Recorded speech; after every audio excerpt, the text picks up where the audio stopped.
spending more than $1 billion on a new airport terminal. What have other cities experienced? Some surprising findings.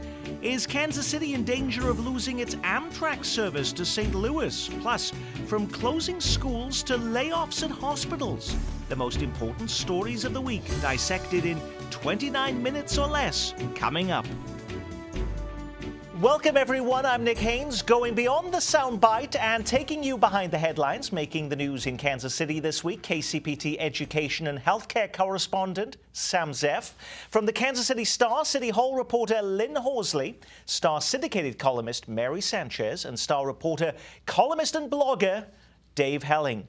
Now, you've been listening for months now to the debate over whether Kansas City should change the design of KCI Airport from 3 terminals to a more efficient and modern 1-terminal design. Well, what's been the experience in other cities that have splashed out lots of money on new airport makeovers?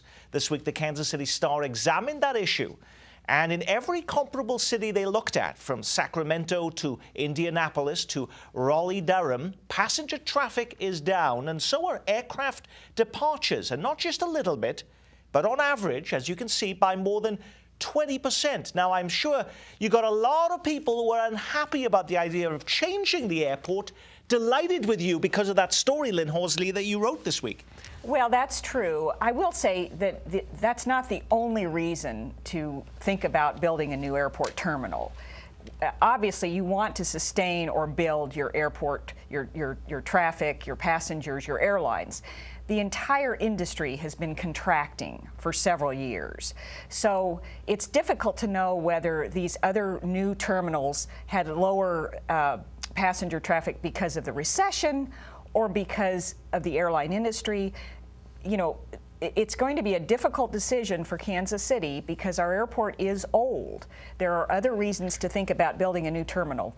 But if we're thinking that we're going to dramatically increase passengers, the number of direct destinations, even international flights, it's not a guarantee.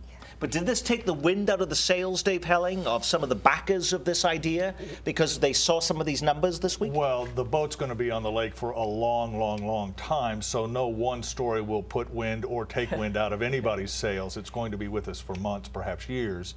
In fact, you could make a case, Nick, frankly, that the reduced numbers that Lynn talked about in her story might be an excuse for consolidating the airport, that indeed, in an era when flights are shrinking, why do you need 3 terminals? Maybe you only need 1 terminal. So there are lots of ways to look at the data. The data will be massaged going forward. We're many, many months away from a final decision on this. But it's true, though, Mary. I mean, we have been in a recession. Airlines have been consolidating. It would be unfair to point the finger completely at the fact that these other airports, these other cities, have been spending an awful lot of money, sometimes over $1 billion, on improving their airports, sure.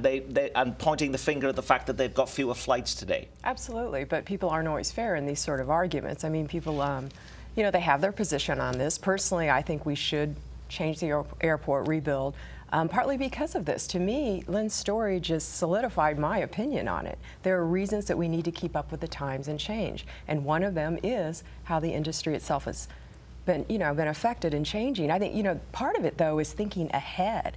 What can we build? How can we shape Kansas City's airport to somehow look ahead? To me, that would be the more significant conversations that we need to be having. Sam? Yeah, I think what Lynn's story pointed out, and I agree with Mary now that I think a new airport should be built. And part of it is the flexibility that she talked about, that now if you build a new airport, that gates don't necessarily have to be assigned to one airline or another. They can float back and forth. Plus the fact you've got a terminal sitting out there completely empty. Who knows what it costs just to have it empty? You still have to have utilities on. There still has to be a modicum of security around it. So if it's going to make it more efficient, even if it doesn't bring in more business, I think it's a good thing. What you have to keep an eye on, though, is that if you do have a shrinking number of flights and therefore a shrinking number of passengers, the financing for the airport improvement becomes very problematic very quickly. Has to be paid for by passengers, parking, airline fees, rentals, that type of thing. If you have fewer flights, fewer flyers, trying to pay off $1.2 billion plus interest over 20, 30 years, whatever, becomes very, very difficult. That's the other subtext to Lynn's story. Well, I was going to say the mayor this week named a citizens commission, which is a way of having more people weigh in on this topic, and so it doesn't seem like it's just the city council trying to shove this idea down the city's throat. They will be having months of meetings. There's also a new group this week that said they're going to start gathering petitions. They want to put an item on the city ballot that would require a city vote for us to move forward with any new terminal. And one of the key people on this new task force that the mayor has put together is one of the members of the Save KCI group, one of the biggest detractors of a one-terminal design. Exactly. There are people on both sides of this issue. There are people who are firmly in support of a new terminal. There are people who are firmly against it. They will have it out on this citizens group, and hopefully they'll reach a consensus, although I don't know. So doesn't that prove then that the mayor doesn't have his mind made up, that the city doesn't have its mind made up on this day? We'd have to know there are 24 members, I think, on the task force. You'd so have just to having identify one person. all of them. Just one token person against the airport is probably doesn't tell us everything. Yeah, I think some of that's just good politics. You know, you let people have a voice, have a say, and you never know. I mean, someone may come up with a really brilliant idea out of that task force. It could happen. Alrighty. Well, Kansas City's summer teen curfew goes into effect next week. But those plans for a year-round 9 p.m. curfew for young people 17 and younger seems to have fizzled out this week. A vote on the measure was delayed yet again at City Hall Wednesday. Has the idea lost momentum, Lynn Horsley? Yes, I think it has, and there are some people who even think the 9 p.m. curfew for the summertime is too early in these entertainment districts. Apparently, Zona Rosa says they don't really need this earlier curfew. They don't really have a problem. The main issue is on the plaza, downtown, and in Westport. You know, curfews in this town are confusing. They have a different time for the day of the week, a different time for whether it's winter or summer, and a different time for depending on the age of the teen. You almost have to have a little cheat sheet with you at all times. And the location. And so I think there are people who feel like this is all too confusing. It's a hassle for the police to enforce. There needs to be more discussion, but I don't think the 9 p.m. year-round is going to go But this anywhere. was the solution at one time. This was going to be it, Mary. Well, everybody always tries to come up with something to fix this problem, which is a ongoing, constant. It will be an issue, partly because young people like to hang out together in large groups. How do you just affect that?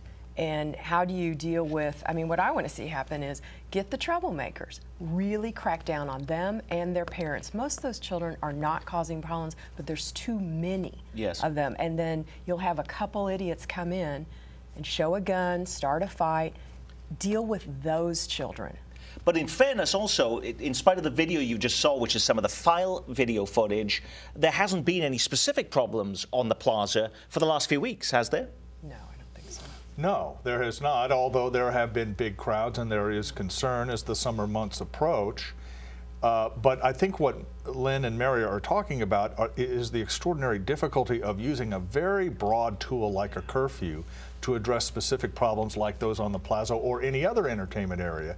It's just a big hammer for a specific problem, and I do think council members, particularly worried about the racial connotations of the enforcement patterns, have backed away. Well, next on Week in Review, Missouri lawmakers this week drop onto the governor's desk legislation allowing an immediate takeover of the Kansas City, Missouri School District. It's been an on-again, off-again piece of legislation. Now it's finally happened, but will the governor sign the measure into law, Dave Helling? Well, again, you asked me last week if he would sign the tax cuts, and I demurred because I can't you're not the speak governor. for the governor. I'm not the governor. Because you say Missouri and he says Missouri. That was one difference. I don't think we have a complete indication from the governor yet how he'll address this bill, because I think Kansas Cityans are split to some degree. So I think the best I can say is we're all watching to see which way he might lean. Now, the story we're going to talk about in a few minutes about a closing of a charter school may play into that a little bit. The politics are pretty complicated on this issue, particularly since Jay Nixon is disliked among many members of the minority community in Kansas City because of his role on the DSEG case going back 20 years. As you know, he was pretty aggressive in pushing back against desegregation orders, so he's got a tricky political needle to try and thread, and we just don't know which way he's going to go. Now, why are some news accounts suggesting it won't have an immediate impact on Kansas City, even if this measure is actually signed into law, Mary? Well, because it doesn't go into effect until after the school year has already begun. So there's just the issue of, do you disrupt a school year after it's already started? Most educators try to shy away from that, even though, I mean, this would be a huge upheaval if they actually did come in. And that's the other thing people forget. All that this law does is it allows an earlier takeover by the state to an unaccredited district. It doesn't mean they're going to do it. So it's another tool in the basket that they could do this or perhaps even threaten with. But again, it goes into effect, I think it's August 28th. School year's already begun. And that would be very problematic and disruptive for students, for the entire system, to be taken over after the beginning of a school year. The superintendent of the Kansas City, Missouri School District says they're making improvements. They are making strides in all of the areas that will potentially get them provisional accreditation. Don't they deserve a chance to regain provisional accreditation? I think they clearly do, but you know what, this has been a failing school district for so long that I don't think the state can sit back and just watch it continue to fail. And I think the gains they're making are modest. So something needs to happen, but without disrupting, the few thousand kids that they have in school right now. Right. The problem, of course, is that the state really doesn't want to take over the school district, because then it is saddled with the difficulties. And Governor Jay Nixon could theoretically be blamed if test scores don't improve. That's the last thing he wants. So that complicates the picture even more. The fact of the matter is the Kansas City School District problem is of long standing, and no single piece of legislation appears to be able to sort of justify that situation. While there is still then some wariness about taking over the Kansas City, Missouri School District, the state showed no such reluctance this week to shut down a Kansas City charter school. The parents of more than 200 children who attend Gordon Parks Elementary School are now forced to find a new place to educate their kids as the Missouri Department of Education forces the school to close after 13 years as a charter school. Why?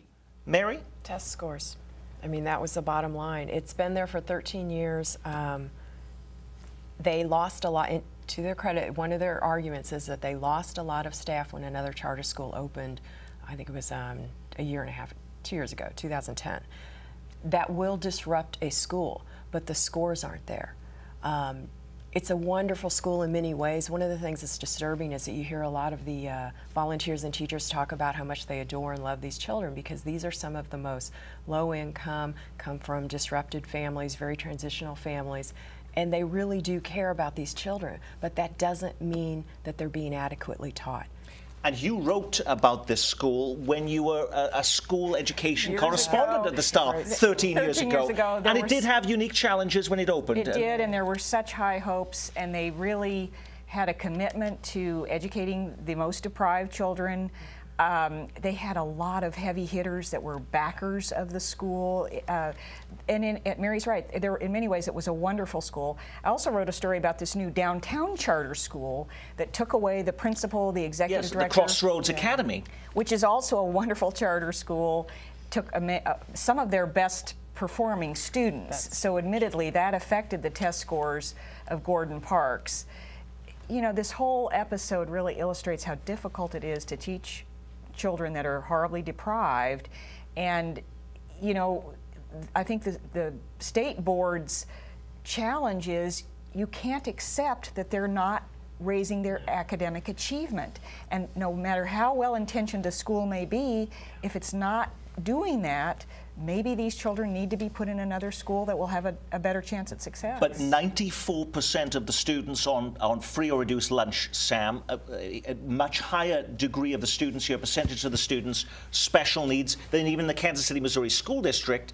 This had unique challenges, and why isn't the state recognizing that before considering closing that school? Yeah, it sure did have unique challenges, but I'll tell you, Nick, 13 years I think is enough time to let the experiment play out and then deem it either a success or a failure. And as you talk to people who are trying to figure out how to improve schools, what the school in the future is going to look like, innovation is important. And part of innovation is that some things are going to fail, and I think What we really need to think about now is how do you go back, look at the lab notes, if you will, for this school, take away what was good, take away what didn't work, and then roll that into future charter schools or public education. I think we can use this as a learning opportunity to make everything better. The Jackson County Prosecutor's Office this week charged a couple with keeping a 9-year-old girl locked in the basement for months because she lacked bladder control. Timothy Phillips and Lacey Cheney have been charged with neglect of a child, child endangerment, and felonious restraint. According to documents, Phillips told the investigators that the girl was kept in the unfinished basement since February because she couldn't control her bladder. Authorities say the 9-year-old was sleeping on a mostly deflated air mattress near an exposed sewage pipe. An interior door leading to the basement was secured by a lock and chain and had been outfitted with an alarm that sounded when the door was opened. So many of these cases are now coming to light in Kansas City. In February, it was a boy being handcuffed to a steel pole in North Kansas City, and it was a neighbor who tipped off authorities. Of course, we can't forget LP, who was locked in a closet for years. How was this child discovered, Mary? Through the schools. And, you know, congratulations to her elementary school that called. The teacher had sent her to the nurse's office because she smelled bad, because she'd been basically within her own urine. So the nurse then discussed the situation with the child, and she told her about some other rashes on her body. And the nurse made the phone call, and that's how they got to the father and the stepmother. The thing that comes out in this, though, if you really read the indictments, is it's not only just another case of this. I mean, they were keeping this child outside, or that was where her bathroom was. They were basically treating her like you might a dog, quite honestly, tying her up and making her go to the restroom outside. But part of what the father also said, and this is where it red flags brought her into these other stories, is that she didn't like to be bathed. This was part of his excuse for not bathing her. And he said because there had been some past sexual abuse in a shower. That needs to be looked at. Was that reported? What is going on here? It's obviously a very troubled family, but thank goodness this child is safe now. In the charter school story, Sam was giving us some lessons that we needed to take home from that. What are the lessons that we are supposed to take home from this story? Well, part of it is that schools or neighbors, the community, the village around the child is often the way that this abuse gets exposed. And that's what LP lacked. She was in a closet, nobody even knew she was there. So it does lend credence to this idea that we need to watch out for the children in our community. And if you sense wrongdoing, make the call. Yeah, I'm not a big fan of committees, but it does seem like this rash of these types of incidents this year suggests that someone should sit down and try and figure out, are we protecting children in the best way possible? Putting together all the state resources, all the local resources, to try and understand if the parents are getting the counseling they need, if there are safeguards in place in schools and other places to try and address these things, because there seem to be too many of these cases. Someone is falling through the cracks, and we have to figure out, I think, where those cracks are. Is Kansas City about to lose its Amtrak rail service to St. Louis? The twice-a-day train is in jeopardy, according to a story this week in the Kansas City Star. The issue? Taxpayers spend $1.5 billion a year to subsidize passenger train travel, and the federal government, wary of a 4-decade effort to keep the company afloat, wants to move more of Amtrak's costs onto states and riders, and at a cost of $9,600 per ride to operate the train. Missouri taxpayers would be on the hook for $8.5 million a year. Dave Helling, simply the state wouldn't have the money to pay for all of that? The state lug is about $8.5 million a year, but since 2010, the state has shorted Amtrak by several $100,000, and the arrearage is now at about $2.5 million. And for this time, Amtrak has carried the state, but they're running a little bit out of patience because they need the 8.5 plus the arrearage, and so lawmakers actually bumped it to 8.9 million this year to try and whittle that away a little bit. But that sort of short-term problem is locked in with this long-term problem, which is the federal government is saying, look, the states have to pick up more of this cost for things like the Missouri River Runner. And so the state of Missouri is going to have to really decide. I think the headline was a little aggressive. It isn't in immediate jeopardy, but there are decisions that need to be made about how much taxpayers should kick in for rail service between Kansas City and St. Louis. Well, tough choices do have to be made. And right. I was thinking, well, is it just a few people who go on this service? I was surprised. 200,000 right. people a year are boarding this train to St. Louis every year. So it's not just a handful of folks who enjoy this little train service to St. Louis every year, Mary. No, not at all. Actually, I spoke with a lobbyist recently who lives in the River Market area and loves taking it. I mean, it works for her. She just has to readjust some of her meeting times, but she said that it works perfectly for her. But there's not enough of that. That's what part of the argument is. Too much of it is just kind of a touristy. You almost wonder if they need a whole media campaign, which I know they've done, you know, PR and stuff, because you know, there's this romance with rail service. My mother was the last of the Harvey girls. You know, it's like I love this stuff, but I don't take the train because it's not efficient enough for me in terms of the time. You know, I can zip down to Jeff City or across the state in my car. But we'd all love all of these services, but not everything is being paid for by itself. And we say that about the Postal Service, or and obviously with Amtrak, it is being hugely subsidized, Sam. Yeah, well, there's very few rail operations in the world that don't get some government subsidy. And for Amtrak, it does make a profit between Washington and Boston. It always has, but those trains run hourly.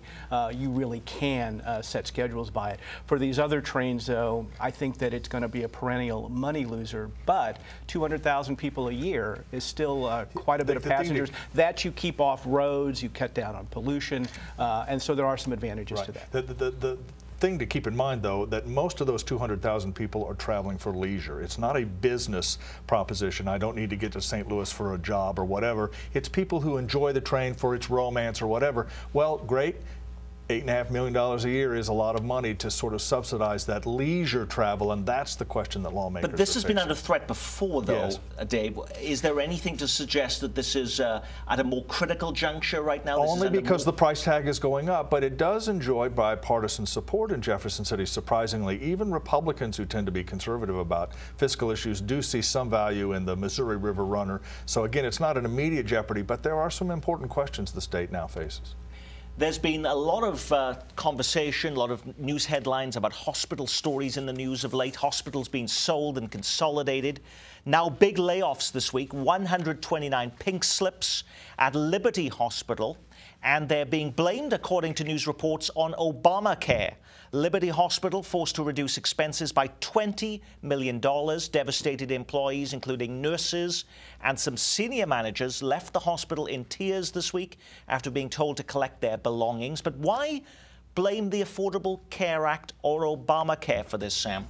Well, I think this is the lack of Medicaid expansion coming home to roost. In 2014, the government is going to reduce what they call DSH payments. That's disproportionate share hospitals. This is the amount of money that the federal government reimburses hospitals for their uncompensated care. It's going to plummet in 2014.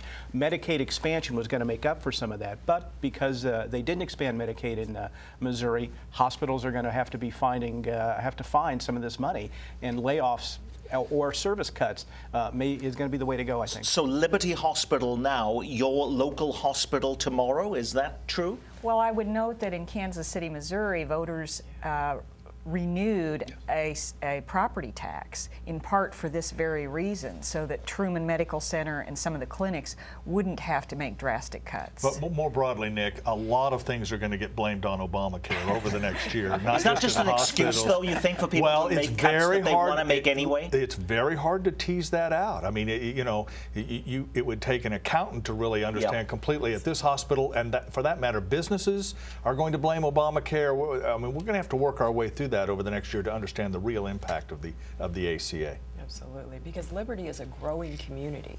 I mean, it's growing very rapidly still. So, you know, you would think that they could support a hospital there. But again, there's bottom line considerations, and they don't want to be caught later after 2014. Is Google Fiber now everywhere Every day, it seems, the internet giant is inking a new deal. Long gone is the specialness of KCK in Kansas City, Missouri. You just heard that Grandview signed a special deal with Google to bring high-speed fiber service to its city. Just a few days before that, it was Raytown, and a few days before that, it was Shawnee. And let's not forget, they've already said yes to Olathe and Austin, Texas, and Provo, Utah, even though they've only just hooked up a few neighborhoods now in Kansas City, Kansas. Does it matter? They're now making promises and commitments in all of these other cities. Sam?